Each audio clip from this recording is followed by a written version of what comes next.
nikmat yang Allah Subhanahu wa taala berikan pada kita. Man asbaha aminan fi sirbi mu'afan fi jasadi wa lahu qutu yaumi aw wa lahu ta'amu yaumi faka'annama hizat lahu dunya bihazafiriha. Rawahu Tirmidzi. Siapa orang yang pagi-pagi aman fi sirbi, lingkungannya, daerahnya, mu'afan fi jasadi, sehat jasadnya, wa lahu qutu yaumi wa lahu ta'amu yaumi, dalam riwayat dia ada makanan hari itu. Faka'annama hizat lahu dunya bihazafiriha. Dia seolah-olah memiliki dunia, aman dalam kondisinya. Benar tadi, negara lain tuh belum tentu keamanan. Aman itu mahal, Pak. Aman itu mahal. Aman mahal apa enggak? Bapak merasa aman pun mahal.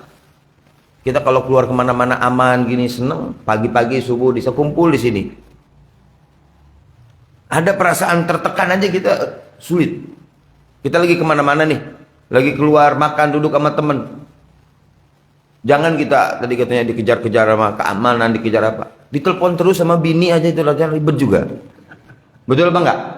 Ini rasa kurang aman, kita lagi makan sama teman kita, lagi nongkrong sama teman kita, ditelepon, diteror terus oleh menteri dalam negeri di rumah kita. Ribet juga kan? Rasa ada tekanan, susah.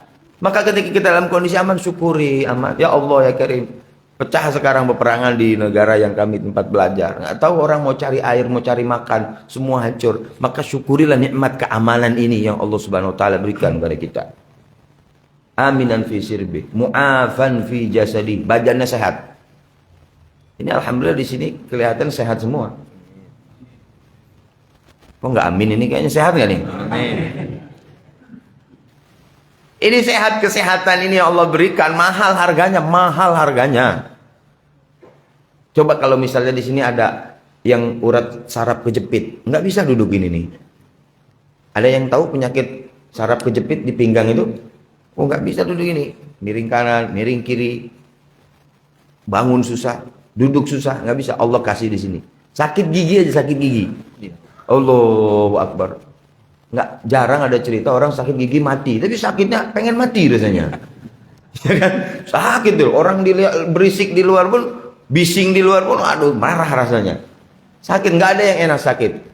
Maka kalau kita nikmat tuh, oh masya Allah, pagi-pagi kita bisa ngaji, habis ngaji pula itu ada suara piring-piring di samping, rasanya ada sarapan kan gitu. Itu rasanya nikmat yang Allah Subhanahu wa taala berikan. Kita duduk, kita minum air. Kurangnya kita rasa bersyukur sama Allah Subhanahu wa taala. Kita selalu lihat ke atas, jangan lihat ke bawah. Apa yang sudah, kunci syukur itu menikmati apa yang sudah kita miliki. Menikmati apa yang sudah kita miliki. Maka ada perkataan seperti ini. Ada perkataan seperti ini. Cintailah apa yang engkau miliki. Apa yang kita miliki, kita cintai. Itu yang sulit. Karena kita punya, jadi kita tidak mensyukuri. Kalau kita nggak punya, rasanya pengen. Yang nggak punya sepeda, pengen punya sepeda. Enak kali jalan, nggak terlalu capek. Yang punya sepeda, kayaknya enak punya motor. Yang punya motor, kayaknya enak punya mobil. Yang punya mobil, enggak lah, mana ada pesawat. Naruh bandaranya susah, kan? Yang punya mobil, pengen mobil yang berkelas, naik dari Korea ke Eropa dan seterusnya. Yang ada kita syukurin. Yang Allah berikan kita syukurin. Nanti Allah Subhanahu wa taala akan tambah atas nikmat yang Allah Subhanahu wa taala berikan kepada kita. Pak, keluarga, istri solehah, anak soleh, nikmat nggak tuh? Nikmat nggak?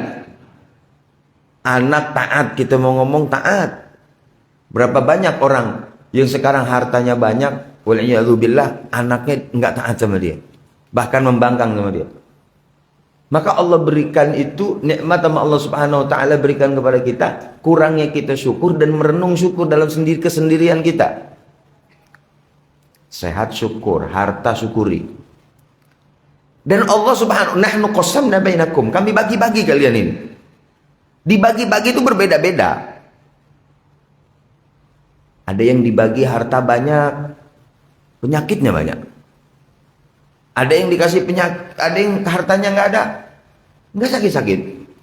Sekali sakit mati langsung. Bener nggak? Misal ada mungkin Di antara kita yang hartanya cukup di dunia sampai keluarganya, cucunya pun cukup. Tapi nggak boleh makan durian. Nggak boleh makan lagi gula. Ya kan? Nggak boleh lagi Allah sudah halangi dia nggak boleh lagi makan udang. Karena apa? Naik ke atas kolesterol. Jadi mendingan duit banyak sakit atau duit sedikit sehat? Sehat. Pilihannya dua aja. Ini maunya pilih apa? Sehat, Banyak duit. uang banyak.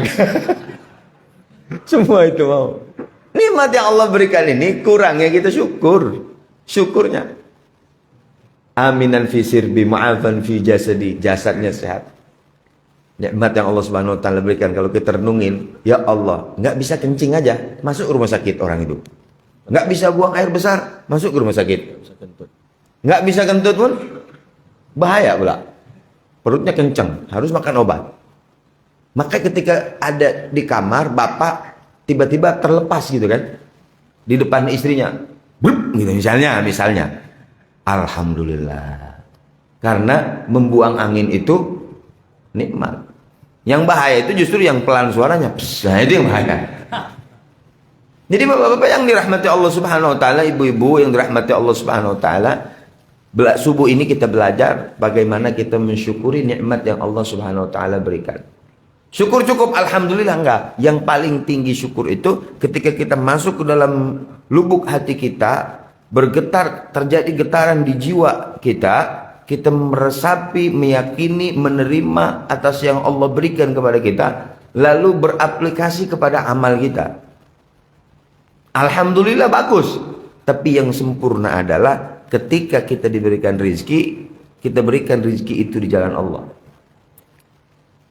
Uang yang Allah Subhanahu Wa Taala berikan, titipkan kepada kita, itu bukan uang kita semua. Ada hak orang lain yang Allah titipkan kepada kita. Bagaimana murahnya Allah menitipkan harta itu kepada kita, kita berikan kepada orang lain, dinisbatkan pahalanya ke kita. Kita punya baju dari siapa? Halo? Jawab dong sama-sama. Lapar apa ini? Jawab, baju kita dari siapa? Kita punya rumah dari siapa? Kendaraan dari siapa? Kita punya uang dari siapa? Gerakan kita bisa bersedekah dari siapa? Allah. Nisbatkan amalnya kepada kita. Kita ini lucu. Kayak saya kiaskan seperti anak-anak. Kita ini di hadapan Tuhan, kadang-kadang kita seperti anak-anak. Bagaimana? Kita punya anak, Pak, Bu. Halo, Ibu. Masih pada ada? Kita ini punya anak. Anak kita baru kelas 1 SD. Kita mau ajarin dia menabung.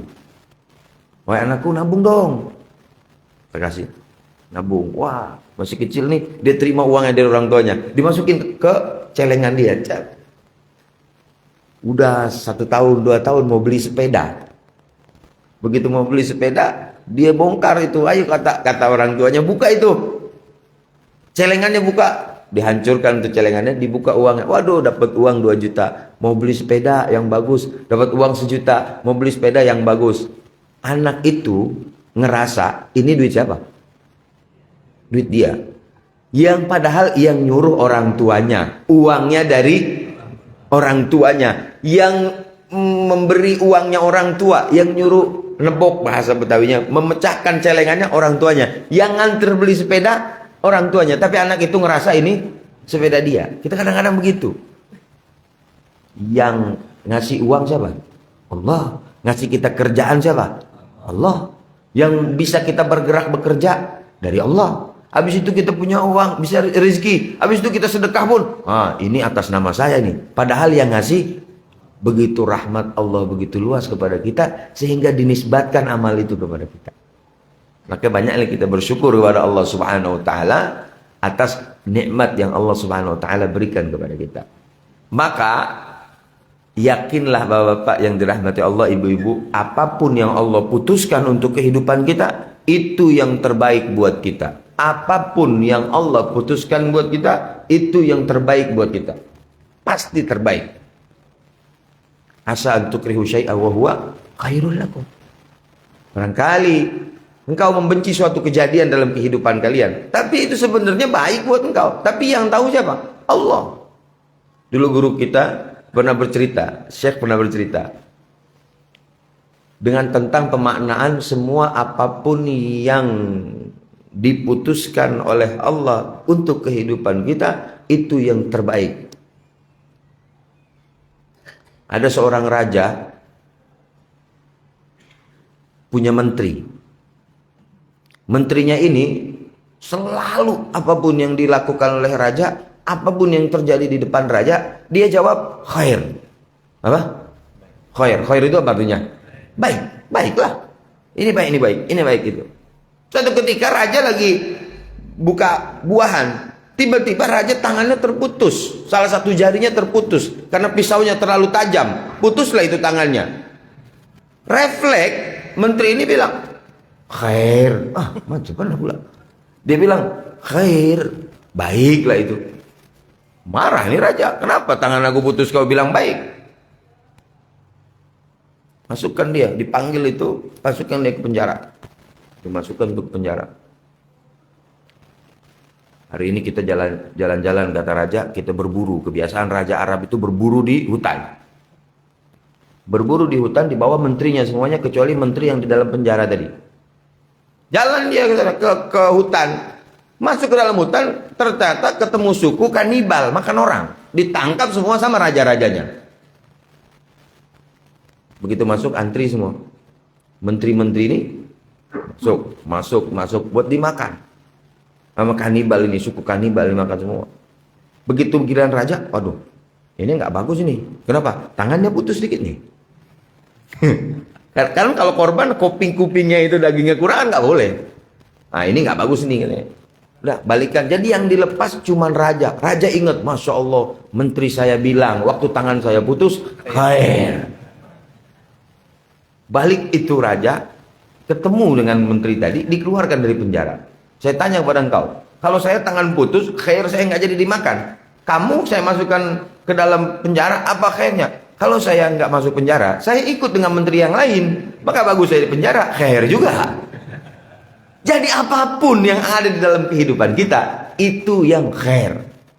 Kita dapat uang kita tinggal segini di rekening, khair. Istri kita marah-marah terus, khair.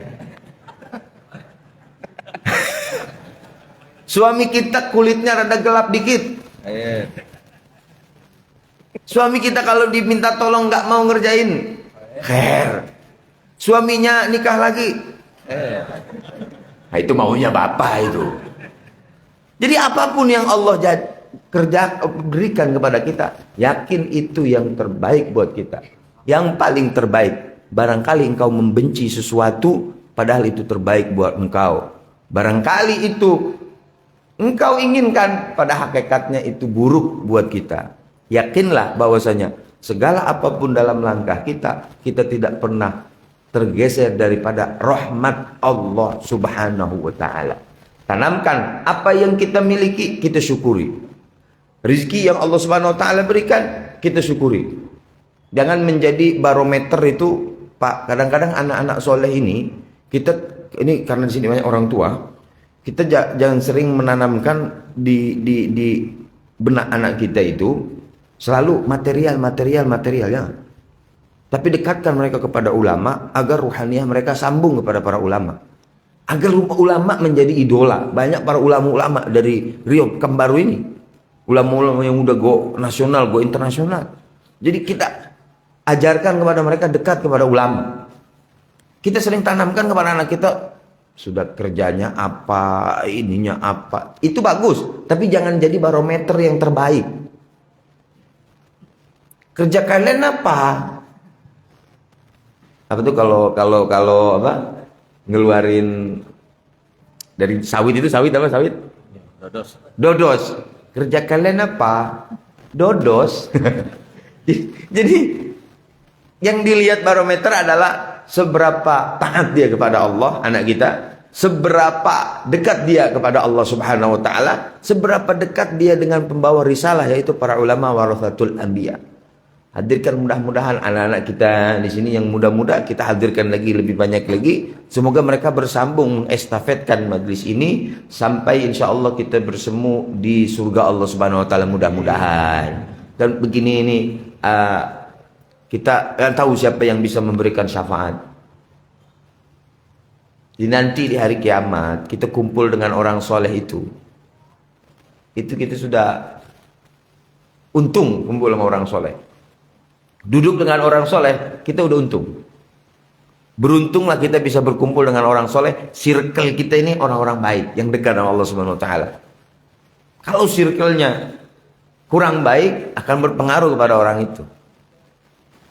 Nabi Muhammad SAW pernah meriwayatkan dalam sebuah hadis, nanti di akhirat salah satu yang bisa memberikan syafaat itu adalah kawan-kawan orang soleh, teman-teman kita yang soleh. Jadi walaupun kita belum soleh, kita bergaul sama orang soleh itu sudah memberikan manfaat, diantaranya syafaat. Nanti ada orang yang sudah masuk ke dalam surga Allah Subhanahu Wa Taala, dia cari kawannya, ternyata kawannya di neraka. Dia menengadahkan tangannya, ya Allah, wahai Allah, nikmatku rasanya kurang sempurna di surga ini ya Allah. Karena kawanku Fulan bin Fulan masih dalam neraka. Ya Allah, aku minta kepada Engkau ya Allah agar keluarkan orang itu ke dalam surga ya Allah. Dipanggil malaikat, diambil itu orang yang di neraka, sahabatnya diangkat karena syafaat kawannya yang soleh. Diangkat dari neraka, dimasukkan ke dalam surga. Jadi kalau misalnya nanti ada yang surga duluan, cari dulu teman-temannya di mana nih. Tapi jangan buru-buru cari di neraka. Barangkali dia lagi di pojokan sama di pojokan surga, dia lagi ngopi barangkali kan. Jangan buru-buru di neraka, cari dulu di surga. Mungkin dia lagi ngopi, minum kopi teh tarik dia di sana kan. Jadi para jamaah yang dirahmati Allah, kita meminta kepada Allah Subhanahu Wa Taala mudah-mudahan perkawanan, persahabatan, silaturahim ini sampai ke akhirat, ke surga Allah Subhanahu Wa Taala. Kita berharap mudah-mudahan guru kita diberikan kesehatan oleh Allah, bisa membimbing kita bersama menuju Allah Subhanahu Wa Taala. Cukup sekian dari Al-Faqir, yang bisa Al-Faqir beli. Aminkum ya sallallahu alaihi wasallam. Mudah-mudahan Allah Subhanahu Wa Taala kabulkan hajat-hajat kita, hajat dunia dan hajat akhirat. Al-Fatihah.